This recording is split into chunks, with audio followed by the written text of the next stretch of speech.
Assalamu alaikum students. I hope you are all fine. Students आज के हमारे जो टॉपिक हैं उनमें सबसे पहला टॉपिक है double integral in polar coordinates. Double integral in rectangular coordinates हमने क्लास में किया था और मैंने आपको कैलकुलेट भी करना बताया था, उसकी लिमिट्स भी कैलकुलेट करना बताई थी किस तरह से कैलकुलेट करते हैं। आज हम देखते हैं कि पोलर कोऑर्डिनेट में क्या करते हैं। पोलर कोऑर्डिनेट में बेसिकली क्या है कि कुछ मतलब जो हमारे पास इंटेग्रल है सम टाइम हम क्या करते हैं कि वो वैसे उसकी कैलकुलेशन मुश्किल होती है, तो हम उसको इजी करने के लिए हम ले जाते हैं पोलर कोऑर्डिनेट में और फिर वहाँ पे कैलकुलेट कर लेते हैं, तो क्वेश्चन कुछ इजी हो जाता है। किस तरह से कैलकुलेट करते हैं? सबसे पहले फॉर एग्जांपल ये मेरे पास एक इंटेग्रल है और मैं कैलकुलेट करना चाहता हूँ इसका रीजन क्या है। मेरे पास डिस्क है रेडियस 2 की, ये मैंने रेडियस 2 की डिस्क बना दी।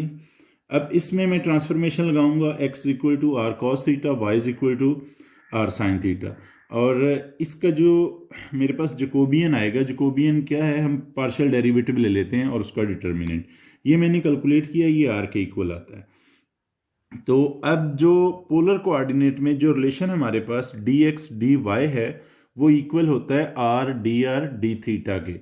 यानी यहाँ से हमें क्या मिला कि जब भी हम रेक्टेंगुलर से पोलर कोऑर्डिनेट में जाना चाह रहे हैं तो dx dy की जगह पे या dy dx की जगह पे हम r dr d theta replace करेंगे, यानी ये आ जाएगा।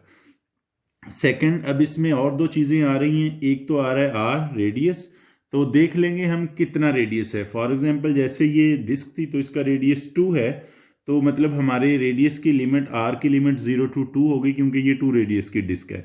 अगर यहाँ पे 1 रेडियस की होती तो हम 1 यूज करते, इसी तरह से हम कंटिन्यू कर सकते हैं। तो पहले मैंने, अब देखिए यहाँ पे एक और चीज़ क्या है कि ये फुल डिस्क है, तो इसका मतलब है अगर मैं यहाँ से स्टार्ट हूँ तो एक कंप्लीट चक्कर आ रहा है और एंगल कितना बन रहा है हमारा 2 पाई, तो थीटा की लिमिट 0 to 2 पाई हो गई, यानी फुल डिस्क है ये, और आर की लिमिट हो गई 0 to 2, और उसकी हम कैलकुलेशन करेंगे। थीटा की लिमिट हमें मिल गई 0 to 2 पाई क्योंकि 360 एंगल बन रहा है और रेडियस 2 तक है, तो ये मैंने यहाँ पे कन्वर्ट कर दिया है। थीटा की लिमिट 0 to 2 पाई, 0 to 2, जो भी हमारा ये फंक्शन होगा उसमें हम x की जगह पे r cos थीटा रख देंगे, y की जगह पे r sin थीटा रख देंगे और dx dy की जगह पे r dr d थीटा। ये हमारा नया इंटेग्रल बन गया। ये वे है कि हम रेक्टेंगुलर से पोलर में कैसे कन्वर्ट करते हैं, यानी हम लिमिट देख लेते हैं पोलर कोऑर्डिनेट्स में क्या आएंगी और फंक्शन को कन्वर्ट कर देते हैं r cos theta r sin theta से और dx dy की जगह पे r dr d थीटा। तो अब हम इसको कैलकुलेट कर सकते हैं। नेक्स्ट टॉपिक है, ओके, यहाँ पे मैं एक और छोटी सी चीज़ बता दूं कि फॉर एग्जांपल अगर यही डिस्क है, हमें ये कह दिया जाए कि फर्स्ट कोऑर्डिनेट में कैलकुलेट करें, तो फिर क्या हो जाएगा, ये वाला पोर्शन आएगा और इस वाले पोर्शन के लिए मेरा रेडियस तो 0 to 2 है, लेकिन जो एंगल अब बन रहा है वो 0 to पाई बाई 2 है। यानी इस केस में फिर मैं क्या लूंगा, 0 to पाई बाई 2 मेरा एंगल्स बन गया और 0 to 2 रेडियस, और बाकी चीज़ें वैसे ही आ जाएंगी। तो हम जो भी हमारे पास फिगर होगी, जो भी चीज़ होगी, हम उसको देखते हुए आर की और थीटा की लिमिट डिसाइड करेंगे और उसके बाद कैलकुलेट करेंगे। तो ये था double integral in polar coordinate, यानी हम रेक्टेंगुलर कोऑर्डिनेट से इंटेग्रल को पोलर कोऑर्डिनेट्स में ले जाते हैं और वहां पे कैलकुलेट कर लेते हैं और सम टाइम पोलर से रेक्टेंगल में वापस आ जाते हैं और वहां पे कैलकुलेट कर लेते हैं जहां पे हमें इजी लगे। नेक्स्ट टॉपिक है सरफेस एरिया। सरफेस एरिया का जो फॉर्मूला है वो ये है, यानी हमारे पास क्या है कि कोई भी z जो है वो x y का फंक्शन होगा, हम उसका पार्शियल डेरिवेटिव लेंगे, 1 प्लस उनका स्क्वायर कर लेंगे और उसके बाद कैलकुलेट कर देंगे।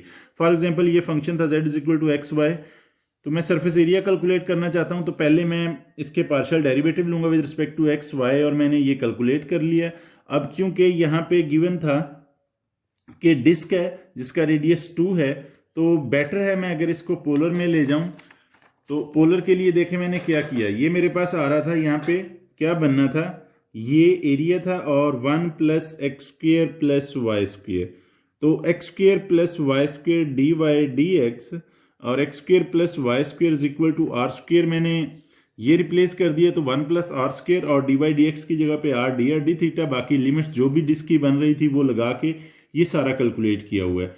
तो इस तरह से हम सरफेस एरिया कैलकुलेट कर लेते हैं। यहाँ पे मैंने फार्मूला बता दिया है आप प्रैक्टिस कर सकते हैं क्वेश्चंस की। नेक्स्ट उसके बाद ट्रिपल इंटेग्रल है, लास्ट टाइम मैंने क्लास में भी बताया था। ये उसकी डेफिनेशन है कि हम ट्रिपल इंटेग्रल को यानी 3 टाइम्स इंटीग्रेशन जो लेते हैं उसको ट्रिपल इंटेग्रल बोलते हैं। और इस ट्रिपल इंटेग्रल्स के बाद मैं यहाँ पे एक एग्जांपल्स लिखी गई है जिसमें ट्रिपल इंटेग्रल को डिस्कस किया गया है। ट्रिपल इंटेग्रल से हम वॉल्यूम कैलकुलेट कर सकते हैं, कुछ और भी एप्लीकेशन है वो इससे नेक्स्ट हम फार्मूले देखते हैं। यहाँ पे ये मैंने बताया है कि वॉल्यूम कैसे कैलकुलेट कर सकते हैं। Find the volume of the region D, region D है, रीजन क्या है इन दोनों सरफेस के दरमियान। अब क्या हुआ कि यहाँ पे मुझे ट्रिपल इंटेग्रल लेना है वॉल्यूम के लिए, तो मुझे x की लिमिट चाहिए, y की लिमिट चाहिए और z की लिमिट चाहिए। तो उसको कैलकुलेट करने के लिए मैंने z और z दो सरफेस हैं, दोनों को इक्वेट किया है, उनका सोल्यूशन देखा है तो ये बना है। अब देखें मैं किसी एक वेरिएबल या तो y की लिमिट से निकालूंगा या x की लिमिट निकालूंगा। उसके लिए या तो मैं x को 0 पुट करके y की लिमिट से निकालूंगा या y को 0 पुट करके x की। अगर मैं y को 0 करूं तो मुझे ये x मिल गया, यानी x की लिमिट्स ये आ गई हैं। अब देखें पहली लिमिट मैंने कांस्टेंट निकाली है तो दूसरी लिमिट मुझे इन टर्म्स ऑफ वेरिएबल निकालना होगी, यानी अब x की मुझे लिमिट्स मिल गई हैं, जो y की लिमिट्स है वो मैं इन टर्म्स ऑफ x निकालूंगा, यानी इस इक्वेशन को मैं सॉल्व करूंगा y के लिए। उसको मैंने सॉल्व किया, ये बना।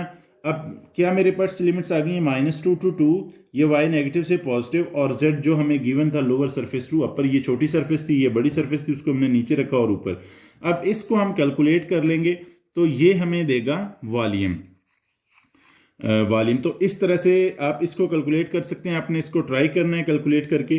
तो इस तरह से हम ट्रिपल इंटेग्रल से वॉल्यूम कैलकुलेट कर सकते हैं, ये इसकी एप्लीकेशन है। और जहां भी अगर ट्रिपल इंटेग्रल वैसे पूछा जाए तो भी हमारे पास यही वे है, लिमिट्स निकाल के हम कैलकुलेट करते हैं। उसके बाद नेक्स्ट कुछ फार्मूले हैं, कुछ एप्लीकेशन है ट्रिपल इंटेग्रल की। सबसे पहले हम ट्रिपल इंटेग्रल से मास मालूम कर सकते हैं। मास का ये फार्मूला है, ये डेल्टा यहाँ पे डेंसिटी फंक्शन है, कोई भी फंक्शन जो आपको दिया गया होगा वो आप यहाँ पे रिप्लेस करेंगे। बाकी ये ट्रिपल इंटेग्रल है, जैसे हमने पीछे डिस्कस किया है उसी तरह आप ट्रिपल इंटेग्रल को कैलकुलेट करेंगे तो आप मास फाइंड कर सकते हैं इससे। उसके बाद है movement with respect to X axis, यानी ये एम वाई जो है ये with respect to X axis denote कर रहा है। तो इसके लिए ये फार्मूला है, यानी सेम इसी फंक्शन में आप एक्स रखेंगे। सेम इसी तरह ये भी है, अगर विद रिस्पेक्ट टू वाई चाह रहे हैं तो वाई आएगा, विद रिस्पेक्ट टू जेड चाह रहे हैं तो जेड आ जाएगा। यानी ये 3 फार्मूले हैं मूवमेंट के। उसके बाद इनकी हेल्प से हम सेंटर ऑफ मास यानी बॉडी का जो सेंटर है वो कैलकुलेट कर सकते हैं। किस तरह से, जो हम यहाँ से मास कैलकुलेट करेंगे और जो ये कैलकुलेट करेंगे उनको इनमें रिप्लेस करके वैल्यू हम सेंटर ऑफ मास कैलकुलेट कर सकते हैं। तो ये हमारा सेंटर ऑफ मास होगा, यानी सेंटर ऑफ मास जो भी हमारे पास ये कोऑर्डिनेट्स आएंगे वो सेंटर ऑफ मास के कोऑर्डिनेट होंगे।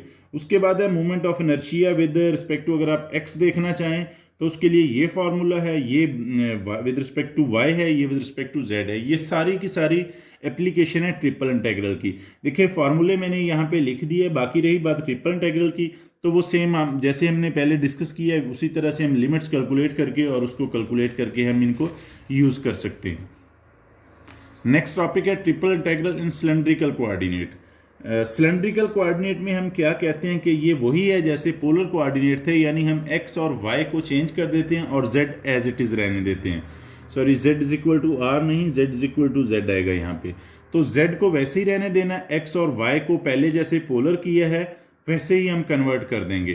थीटा की लिमिट ये होती है D V is equal to, इसके इक्वल आ जाएगा यहाँ पे, क्योंकि आपके पास ये था D Y D x D Z, तो इन दो की जगह पे आर डी थीटा और D Z as it is. तो इसको क्या करते हैं, फॉर एग्जांपल ये हमारे पास इंटेग्रल है तो पहले दो इंटेग्रल को हम एज इट इज जैसे हमने पहले किया वैसे कन्वर्ट कर लेते हैं और थर्ड को एज इट इज रहने देते हैं। फॉर एग्जांपल अगर ये मैं देखूं तो ये जो मुझे बता रहा है पहले दो इंटेग्रल, जैसा कि हमने क्लास में डिस्कस किया था, तो ये यूनिट डिस्क बन रही है मेरे पास, यानी ये यूनिट डिस्क है, यूनिट डिस्क। अब इसको मैं अगर पोलर में करना चाहूं तो मेरे पास थीटा की सिलेंड्रिकल में करना चाहूं तो थीटा की लिमिट मेरे पास 0 to 2 पाई है और आर की लिमिट मेरे पास यूनिट डिस्क है तो 0 to 1 है। उसके बाद जेड की लिमिट तो एज इट इज रहेगी और ये मेरे पास x square plus y square equal होता है आर स्क्वेयर के। उसके बाद डी एक्स डी वाई आ जाना है, यानी डी ये आर फार्मूले के साथ आ गया और जेड आ जाएगा, डी आर आ जाएगा, डी थीटा आ जाएगा। यानी इसको मैंने कन्वर्ट कर लिया है सिलेंड्रिकल कोऑर्डिनेट में। किस तरह से, पहले दो को देखते हुए ये मेरे पास बन रहा था सर्कल, यानी आप कह सकते हैं उसको डिस्क, तो फिर उनकी मैंने लिमिट्स देख ली कि उसमें आर की क्या होती है और थीटा की, और जेड एज इट इज रह गया। तो इस तरह से हम कैलकुलेट कर सकते हैं। अब आप यहाँ पे ये कैलकुलेट करना हार्ड था, बट यहाँ पे अब आप इसे इजीली कैलकुलेट कर सकते हैं। उसके बाद नेक्स्ट है ट्रिपल इंटीग्रल इन स्फीरिकल कोऑर्डिनेट। इसमें हम एक्स, वाई और जी को तीनों को ट्रांसफर कर देते हैं। ट्रांसफर किस तरह से करते हैं कि एक्स को ये रिप्लेस कर देते हैं, वाई को ये रिप्लेस कर देते हैं, जेड को ये रिप्लेस कर देते हैं। यानी जो भी हमारे पास फंक्शन होगा उसमें एक्स वाई जी की जगह पे हम ये रिप्लेस कर देते हैं। सेकंड, अगर कहीं पे x square plus y square plus z square आ रहा तो इसका मतलब है ये रो स्क्वायर के इक्वल है, ये मैंने यहाँ पे प्रूफ किया है। और यहाँ पे थीटा की लिमिट 0 to 2 पाई होती है मैक्सिमम, और फाई की लिमिट 0 to पाई होती है। बाकी ये डिपेंड करती है हमारे क्वेश्चन पे, जिस तरह का क्वेश्चन होगा हम उसको वैसे ही एडजस्ट कर लेंगे। फॉर एग्जांपल ये एक एग्जांपल लिखी है मैंने ट्रिपल इंटीग्रल की। हाफ ऑफ द स्फीयर पे मैं कैलकुलेट करना चाह रहा हूं, तो हाफ ऑफ द स्फीयर आपको पता है यानी इस तरह से बनेगा, अपर पोर्शन होगा यानी स्फीयर का इस तरह से।